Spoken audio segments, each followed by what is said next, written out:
As a guy that always gives us candor and transparency and honesty, I'm interested to get your take on Antonio Brown because you made a Hall of Fame career out of your time with the Steelers. You're a legendary Pittsburgh Steeler, and it feels like in the last calendar year there's been more distractions and stories about Antonio Brown than in his previous 9 years combined in Pittsburgh.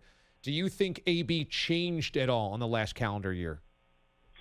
Changed. I think his viewpoint of Pittsburgh changed. Obviously, I don't think he changed. I mean, he was a tough guy to deal with, but he was a great player. I mean, make no mistake about it. I mean, he was the same player that he's always been. The same person. But obviously, with the issues that he had, he wanted to make a change. Now, is that right or wrong? Hey, that's up for everyone individually to decide. But he felt that he was ready to go. And, when a player is ready to go like that, you've got to let him go because he will destroy the continuity of the football team. So you got to let him go, and then you just pick up the pieces and you keep moving. The reason I ask if he changed is because since he refused to play in Week 17, we feel like we've had kind of a storyline about AB every single day for 7 months. And it feels like there's more today than ever before. And it never felt that way in Pittsburgh until the end of last year. Is that because maybe the Steelers kept it under wraps better than? Yeah. And it wasn't, there wasn't a lot of issues. He was doing his job. Now there was, obviously. Things that, he was doing here in Pittsburgh that, it wasn't significant, right? So it's not going to be brought to the forefront. But what happens is when you put him in the public eye like this, now anything that he does becomes significant.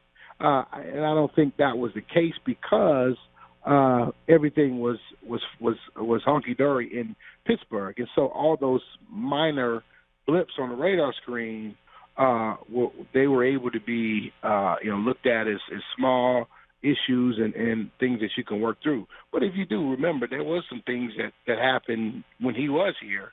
They didn't make a big issue of them, and the public didn't make a big issue of them because, hey, he was having success and they were winning, and now everything has changed because he's made the big issue to be traded, and he was traded, and now everything is he's in the spotlight more. So I don't think it's him changing. It's his situation has changed. Was his relationship with Roethlisberger that bad by the end?